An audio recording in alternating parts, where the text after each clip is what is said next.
Hola a todos, bienvenidos de nuevo con nosotros en otro episodio de Militar Tech Zone. En una noche tormentosa de junio de 1941, un Bristol Beaufort, el primer bombardero torpedero monoplano de la RAF, rugía a través de las nubes negras, en la clase de misión audaz para la cual había sido diseñado: atacar al crucero pesado alemán Lützow, recientemente avistado frente a la costa de Noruega. Mientras luchaba contra los vientos aullantes y los cielos turbulentos, este Beaufort se había separado de alguna manera del resto del Escuadrón 42 de la RAF y ahora volaba solo. El sargento de vuelo Ray Lovett aferraba los controles con fuerza.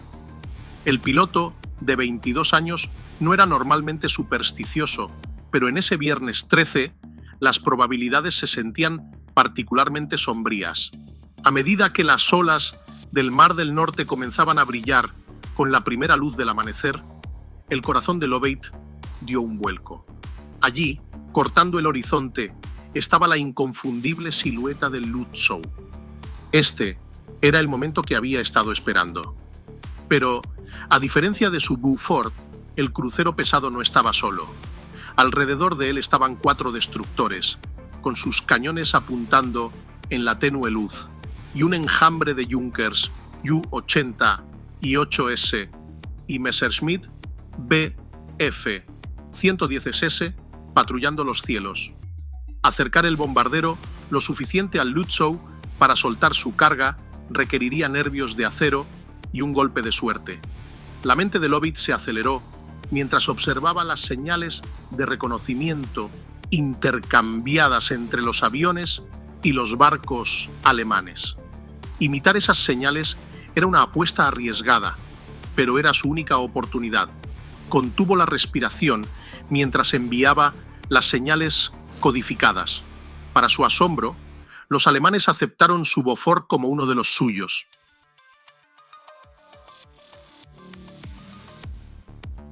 Dado que la RAF consideraba urgente la necesidad de un nuevo bombardero torpedero, tanto el Beaufort como un diseño competidor del fabricante rival Blackburn, el Bota, fueron ordenados directamente desde los planos. Inicialmente se encargaron 320 Beauforts. En ese momento, Bristol se centraba en la producción de su bombardero anterior, el Blenheim, por lo que se decidió que construirían 78 unidades, mientras que las 242 restantes serían asignadas a Blackburn.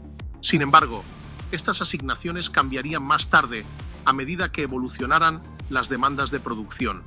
La envergadura se extendió en 45 centímetros y el fuselaje se alargó y elevó para acomodar a un cuarto miembro de la tripulación, lo que hacía al Beaufort considerablemente más pesado que su predecesor.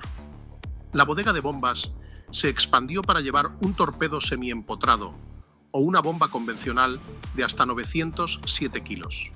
El Beaufort requería más potencia de la que los motores Bristol Mercury del Blenheim podían proporcionar, por lo que inicialmente fue equipado con los motores más potentes Bristol Perseus. Sin embargo, pronto quedó claro que incluso estos motores no podían darle al Beaufort la velocidad necesaria. Bristol Taurus, diseñados con capotas de baja resistencia aerodinámica NACA por el diseñador jefe Roy Fedden. Estas capotas tenían ranuras verticales innovadoras que flanqueaban las barquillas bajo las alas, permitiendo un flujo de aire controlado a través de aletas ajustables. Otros refinamientos que el Beaufort aportó a la estructura básica del Blenheim incluyeron forjas y extrusiones de aleación ligera de alta resistencia para reemplazar las placas de acero de alta tensión del bombardero anterior, haciendo la estructura más ligera. La sección central del ala se integró en el fuselaje y la estructura de la barquilla era parte de las costillas principales que sostenían las unidades del tren de aterrizaje principal. Estas eran más grandes que las del Blenheim y usaban retracción hidráulica con un sistema de descenso de emergencia operado por un cartucho. A mediados de 1938, el primer prototipo del Bristol Beaufort salió de la fábrica de Filton. Sin embargo, las pruebas comenzarían de manera accidentada. Los motores Taurus se sobrecalentaban persistentemente durante las pruebas en tierra, lo que requirió un rediseño de las capotas de los motores. Se desarrollaron y se instalaron nuevas capotas con aletas de enfriamiento circunferenciales, lo que causó retrasos. A pesar de estos contratiempos, el Beaufort voló por primera vez el 15 de octubre de 1938.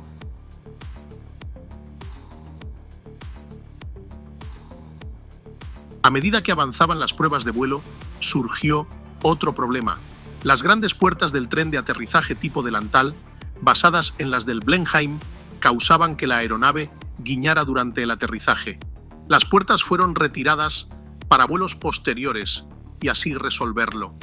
Se utilizaron puertas divididas más convencionales en el segundo prototipo y en todos los modelos de producción, dejando una pequeña parte de las llantas expuestas cuando estaban retraídas, solucionando eficazmente el problema del guiño.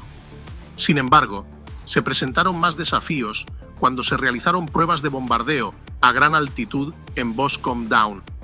Volando a 3.048 metros a 383 kilómetros por hora, el piloto de pruebas de la aeronave lo describió como cita una plataforma de bombardeo excepcionalmente pobre.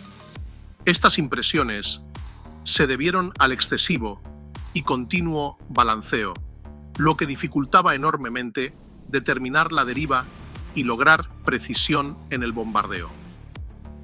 A pesar de los defectos del Beaufort, el espectro de la guerra ya se cernía en el horizonte y la demanda era alta, no solo en Gran Bretaña.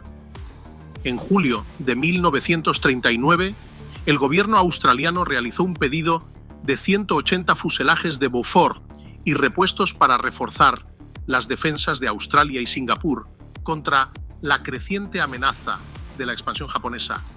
Y 3 meses después, se enviaron motores, componentes y equipos de apoyo para ser ensamblados a su llegada. Sin embargo, con la Segunda Guerra Mundial en marcha, la especulación de que el envío de más motores Taurus desde Gran Bretaña podría complicarse llevó a la decisión de reemplazarlos por motores Pratt & Whitney Twin Wasp, que podían ser fabricados localmente o importados de Estados Unidos. Otras diferencias de los Beaufort australianos incluían una aleta más grande. Mientras tanto, en Gran Bretaña, la producción comenzó en serio en noviembre de 1939 y las primeras unidades entraron en servicio en enero de 1940 con el Escuadrón 22 del Comando Costero de la RAF, que hasta entonces estaba compuesto por biplanos Vickers-Bildebest. El Beaufort era significativamente más pesado y rápido que el Bildebest, lo que requirió un extenso entrenamiento de la tripulación en nuevas técnicas de lanzamiento de torpedos. Los biplanos más ligeros y lentos podían sumergirse y luego nivelarse antes de lanzar un torpedo, pero la mayor velocidad del Beaufort, después de una inmersión, requería mayor habilidad.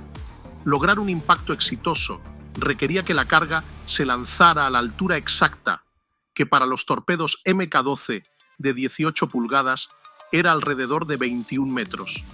Sin un altímetro de radio para guiarlos, era común que los pilotos juzgaran mal esta altura, causando que el torpedo rebotara en el agua, lo que se conocía como porpoising, o incluso se hundiera o se desintegrara.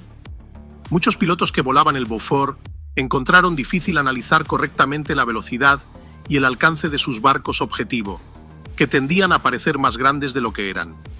Esto a menudo llevaba a los pilotos a subestimar el alcance y liberar sus torpedos demasiado pronto, fallando el objetivo.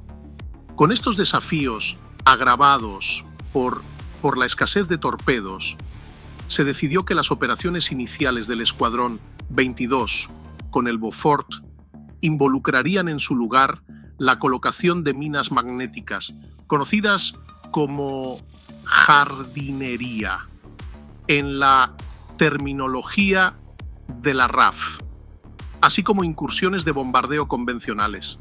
En abril de 1940, el Beaufort se incorporó al Escuadrón 42 y realizó su primera misión operativa, en la que 9 aviones se embarcaron en una atrevida misión de colocación de minas en las rutas de Schillig, al norte de Wilhelmshaven.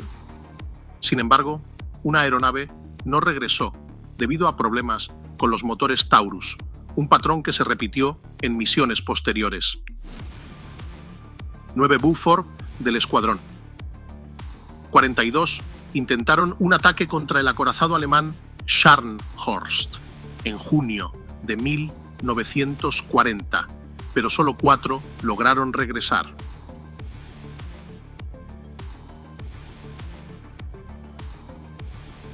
En los días que siguieron, una corte de investigación determinó que la confiabilidad del motor era un problema crítico. En consecuencia, los escuadrones 22 y 42 fueron inmovilizados hasta que se pudieran hacer las modificaciones necesarias.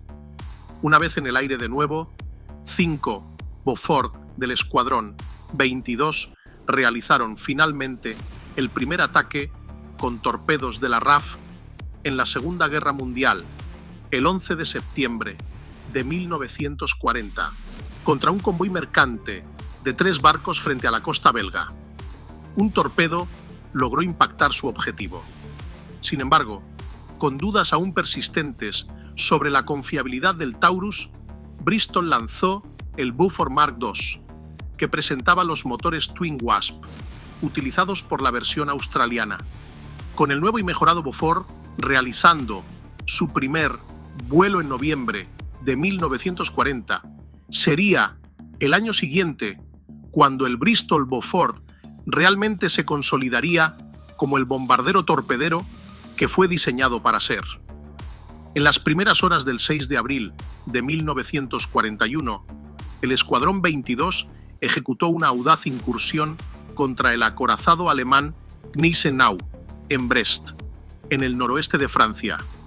El Gneisenau, una amenaza significativa debido a sus misiones de incursión en el Atlántico, estaba siendo reparado cuando 6 bombarderos Beaufort, liderados por el comandante de ala Ken Campbell, lanzaron su ataque. A pesar de luchar contra una intensa lluvia, espesa niebla marina y un intenso fuego antiaéreo, Campbell navegó hábilmente su avión a una altitud peligrosamente baja y lanzó un torpedo que golpeó al acorazado cerca de su popa, causando daños sustanciales.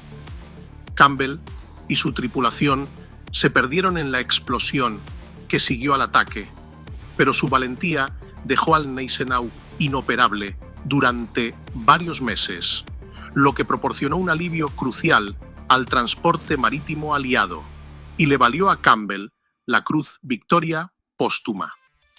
Poco más de 2 meses después, se recibió la noticia de que el crucero pesado alemán Lützow había sido avistado cerca de Noruega con una escolta compuesta por 4 destructores, además de varios aviones. Habiendo jugado un papel clave en la Operación Weserübung, la invasión alemana de Noruega y Dinamarca en 1940, el crucero pesado representaba una gran amenaza para los aliados, por lo que no dudaron en ir tras él. El 12 de junio de 1941, 13 Bristol Beauforts del Escuadrón 42 partieron en la tormentosa noche desde la base RAF Leuchars en Fife, en la costa este de Escocia.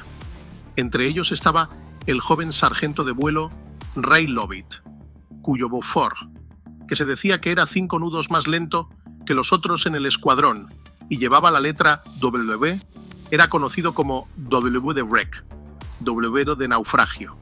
Alrededor de la medianoche, una señal de un Blenheim del escuadrón 114 indicó la ubicación de los barcos alemanes. Sin embargo, la mayoría de los bombarderos Beaufort lucharon por encontrar sus objetivos, excepto W, que se había separado de la fuerza principal. Mostrando una valentía y astucia impresionantes, Lovett tomó por sorpresa al crucero alemán Lützow. En lugar de atacar de inmediato, Lovitz permaneció en la zona, imitando el comportamiento de un avión de escolta alemán. Al imitar las señales de reconocimiento intercambiadas entre los aviones y barcos alemanes, Lovitz logró mezclarse sin despertar sospechas. Aprovechando el momento oportuno, lanzó su torpedo contra el Lützow, golpeando su lado de babor. El impacto hizo que el crucero se inclinara fuertemente y perdiera toda su velocidad. Además, el golpe activó el generador de cortinas de humo del Lützow, lo que oscureció el objetivo y provocó que otro Bofors atacante fallara. Aunque el avión de Lovitz fue derribado poco después, su audaz ataque dañó significativamente al Lützow, dejándolo fuera de acción durante 6 meses mientras se llevaban a cabo las reparaciones. Sin embargo, las misiones posteriores destacarían las debilidades del Bofors. El 12 de febrero de 1942, la Kriegsmarine alemana llevó a cabo la Operación Cerberus, que consistió en un escape por el canal del Scharnhorst, Gneisenau y el crucero pesado Prinz Eugen, de regreso a Alemania desde Brest.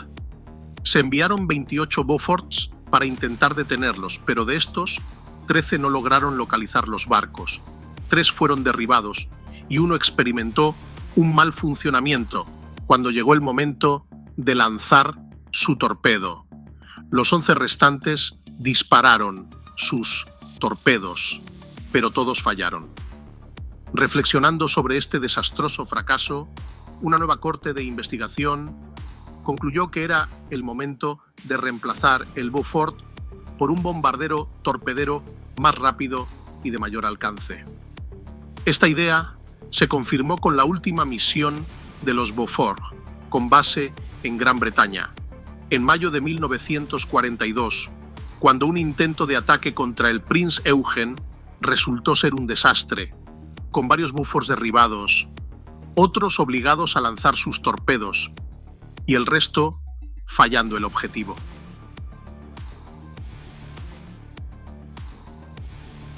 En lugar de producir más Bofors, Bristol se centró en su versión de caza pesado, el Bullfighter, dándole la opción de llevar torpedos y, por lo tanto, servir como reemplazo del Buford. Mientras tanto, la mayoría de los Bofors restantes fueron trasladados al teatro del Mediterráneo, donde tuvieron cierto éxito, participando notablemente en el hundimiento de los barcos italianos Victoria y Trento, además de causar graves daños a los convoyes alemanes que suministraban al Afrika Korps de Erwin Rommel. Del mismo modo, como parte de la Real Fuerza Aérea Australiana, RAF, el Buford fue mucho más prolífico que en Gran Bretaña.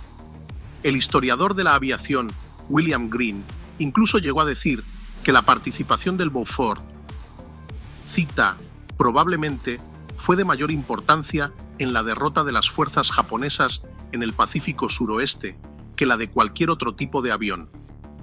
Una contribución particularmente significativa se produjo el 2 de enero de 1944, cuando escuadrones de Bofors lanzaron más de 32.500 kilos de bombas sobre el aeródromo de Lakunai y otros objetivos alrededor de Rabaul, en Nueva Bretaña, causando grandes daños a la infraestructura japonesa y obstaculizando sus operaciones aéreas.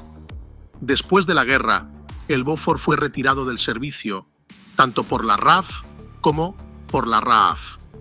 Hoy en día, los Bofors se pueden ver en el Museo de la Real Fuerza Aérea, en Londres, así como en varios museos y monumentos de guerra en Australia. Bueno, eso es todo por hoy. Si te ha gustado el video, no te olvides de darle me gusta y compartirlo con todos tus amigos. Nos vemos en la próxima.